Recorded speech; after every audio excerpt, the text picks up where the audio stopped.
Mu gihe abantu benshi babona idini nk'urumuri rubayobora mu buzima, hari n'igihe amateka yagiye agaragaza abantu bakoresha izina ry'Imana kugira ngo bayobye abandi, babambure umutungo, babatandukanye n'imiryango, cyangwa ndetse babageze ku rupfu.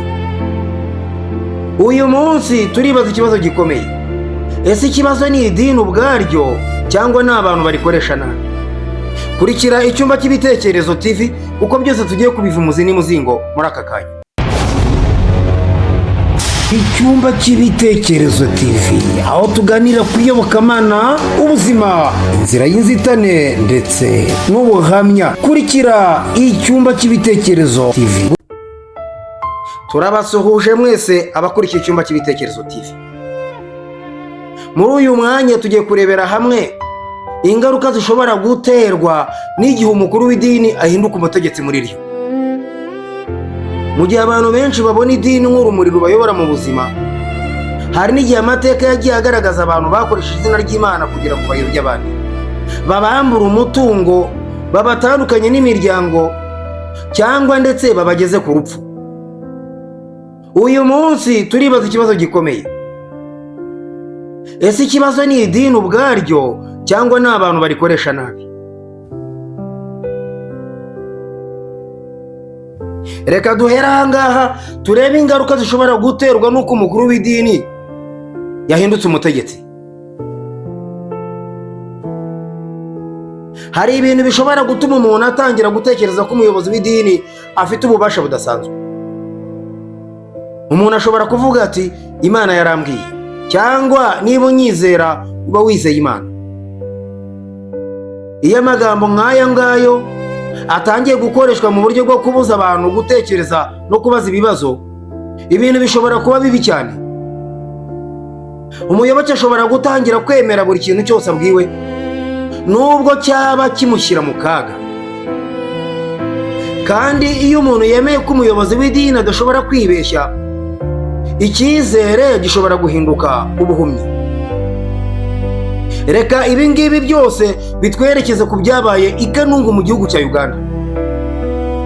Mu mwaka w'ibihumbi 2000 muri Kanungu mu majyepfo y'uburengerazuba bwa Uganda, habaye imwe mu nkuru ziteye ubwoba cyane mu mateka y'amatsinda y'amadini. Hari umutwe witwaga Movement for the Restoration of the Ten Commandments of God. Abayoboke babo bari bafite imyemerere ikomeye ku mpera z'isi no kujya mu ijuru. Ku itariki ya 17 Werurwe mu mwaka w'ibihumbi 2000, abantu benshi bateraniye mu rusengero. Raporo zo muri icyo gihe zavugaga ko abayobozi bari barabwiye abayoboke babo gutegura ubuzima bwabo no gutegereza kujya mu ijuru. Hanyuma urusengero rwafashwe n'umuriro. Abantu benshi barapfuye. Mu ntangiriro abategetsi ntibari bazi neza niba ari abantu bari biyahuye cyangwa se niba hari abantu bari babafungiye imbere mu rusengero mbere y'uko batwikwa. Ariko iperereza ryakurikiyeho ryatumye iyi nkuru irushaho kuba mbi cyane. Imirambo y'abantu benshi yaje kuboneka no mu bindi bice byari bifitanye isano n'uwo mutwe. Raporo nyuma zagaragaje ko umubare w'abantu bose bapfuye bageraga kuri 778. Aha niho twibaza ikibazo gikomeye: ni iki cyatumye abantu benshi bemera gukurikira abayobozi babo kugeza aho ubuzima bwabo bushobora gushyirwa mu kaga? Aha ni naho wakwibaza uti kuki abantu bemera ibintu bikomeye nk'ibyo? Ntabwo umuntu wese ukurikira umuyobozi w'idini aba ari umupfapfa. Oya, umuntu ashobora kuba yaragiye mu rusengero ashaka gukira, ashaka amahoro, ashaka Imana, ubufasha cyangwa se ibisubizo by'ibibazo bye. Umuyobozi akamwereka ko afite ibisubizo byose uko abyifuza. Hanyuma buhoro buhoro umuntu agatangira kumwizera cyane. Iyo umuyobozi w'idini atangiye kuvuga ko ari we wenyine uzi ukuri, umuyoboke ashobora gutangira kutizera uwo ari we wese, akamwizera wenyine gusa kurusha abandi bose. Umuryango ukamubwira uti ibyo urimo si byiza, nawe akabasubiza ati mwebwe ntabwo mwumva iby'Imana yatubwiye. Ahangaha ni ikibazo gikomeye gitangirira. Reka turebere hamwe ibimenyetso by'idini bishobora kuba riri gukoreshwa nabi. Hari ibimenyetso umuntu ashobora kwitondera. Icya mbere, umuyobozi uvuga ko atajya yibeshya. Iyo umuntu avuga ko buri jambo avuga riturutse ku Mana kandi nta wemerewe kumubaza ikibazo, iki ngiki ni ikintu gikomeye cyane cyo kwitondera.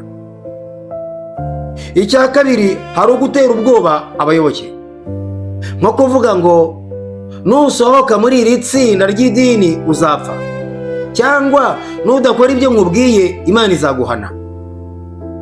Icya gatatu, hari ugutandukanya umuntu n'umuryango we. Iyo umuyobozi abwira umuntu ko ababyeyi be, umugabo cyangwa umugore we, abana cyangwa inshuti ze zose ari abanzi b'Imana kuko batemera ibyo avuga, ibyo bishobora gutera akaga gakomeye ku muryango. Icya kane, hari ugukoresha amafaranga nk'ikimenyetso cy'agakiza. Gutanga amafaranga ku bushake ni ikintu kimwe, ariko kubwira umuntu ko atabanje gutanga amafaranga runaka Imana itazamwakira nabyo ni ikindi. Mu gihe cya mbere hari abatangaga amafaranga kugira ngo bashobore kwitwa abatagatifu.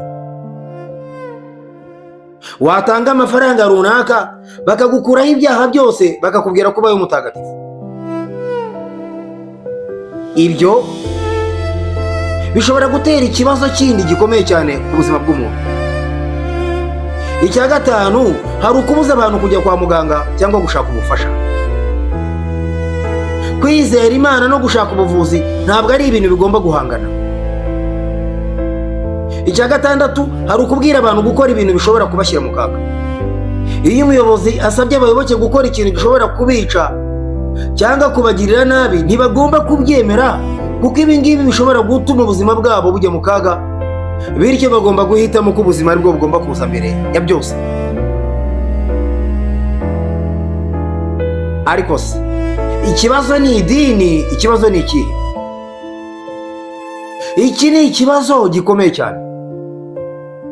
Iyo umuntu wiyita umupasiteri akita profete cyangwa se umuyobozi w'idini akoze icyaha, ntabwo bihita bivuga ko abantu bose b'iryo dini ari babi. Umuntu niwe ufata icyemezo cyo gukora icyaha. Niyo mpamvu tugomba gutandukanya idini, tugatandukanya ukwemera n'umuntu ukoresha idini. Hari abantu bakoresha idini mu gufasha abandi, hari n'abaryifashisha mu nyungu zabo bwite. Ikibazo rero si ugutera abantu urwango rw'idini. Ikibazo ni ukwigisha abantu gutekereza, kubaza no kumenya gutandukanya ukwemera ndetse n'uburiganya. Tuvuye kuri ibi ngibi twahita tujya no ku bindi bintu byabaye muri Afurika bitari byiza. Inkuru zo muri Uganda si zo zonyine zerekana akaga gashobora guterwa n'umuyobozi ukabije mu buryo bw'idini, aho agira gutya agashobora no gutwikira abayoboke mu rusengero rwe. No muri Kenya, inkuru ya Shakahola yagaragaje abantu benshi bapfuye nyuma y'imyigishirize ya Paul Mackenzie, wayoboraga itsinda ry'idini aho abayoboke bashishikarijwe kwiyiriza ubusa kugira ngo bahure na Yesu. Iperereza ryaje kugaragaza imva rusange n'abapfuye benshi. Izi nkuru ntabwo zigomba kudutera kwanga idini, oya, ahubwo zigomba kutwigisha kutizera umuntu kubera ko gusa yambaye umwambaro w'idini cyangwa avuga ko Imana yamutumye. Reka turebere hamwe Imana n'ubuzima bw'umuntu. Kwizera Imana ntibigomba gusobanura kureka ubwenge. Umuntu ashobora gusenga kandi agakoresha ubwenge bwe. Ashobora kwizera kandi akabaza ibibazo bitandukanye. Ashobora gukurikira umuyobozi w'idini ariko akamenya ko uwo muyobozi ari umuntu ushobora kwibeshya nkawe. Niba umuntu akubwiye ati ntukabaze ikibazo gusa kora ibyo nkubwiye, ujye witonda, kuko ukwemera kutagomba guhinduka ubucakara. Reka ahangaha dutanga ubutumwa bukomeye cyane ku bayobozi b'amadini. Niba uri umuyobozi w'idini, ntukoreshe ububasha wahawe ngo utegeke ubuzima bw'abantu. Ntukoreshe izina ry'Imana kugira ngo wibonere amafaranga. Ntukoreshe kandi ubwoba kugira ngo abantu bagukurikire. Ntukwigisha abantu kwanga imiryango yabo. Kandi cyane cyane ntushyire ubuzima bw'umuntu mu kaga witwaje ko Imana yabikubwiye. Umuyobozi mwiza w'idini ntabwo akwiye gutinya umuyoboke ubaza ikibazo icyo ari cyo cyose. Tugana ku musozo, reka tubabwire ko idini rishobora kuba isoko y'ihumure, rishobora kwigisha urukundo, rishobora gufasha umuntu kubona icyizere mu gihe cy'amakuba.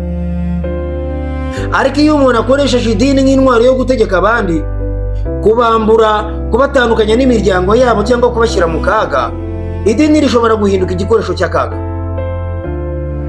Inkuru ya Kanunga muri Uganda twibutsa ko ubuzima bw'umuntu ari ikintu gikomeye cyane, kandi ko nta muntu ukwiye gushyira ubuzima bwe mu kaga kubera itegeko ry'umuyobozi w'idini atabanje gutekereza neza.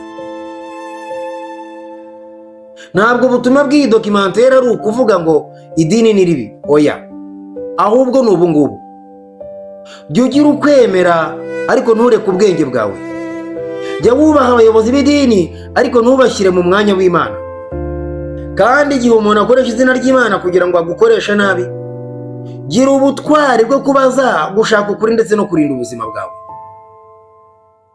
Reka mbashimire mwebwe mwese aho muherereye, mukomeze kugubwa neza, mugire gushishoza ndetse no gusenga bya nyabyo kugira ngo mushobore kuvugana n'Imana by'ukuri kandi ishobore kubayobora muri byose.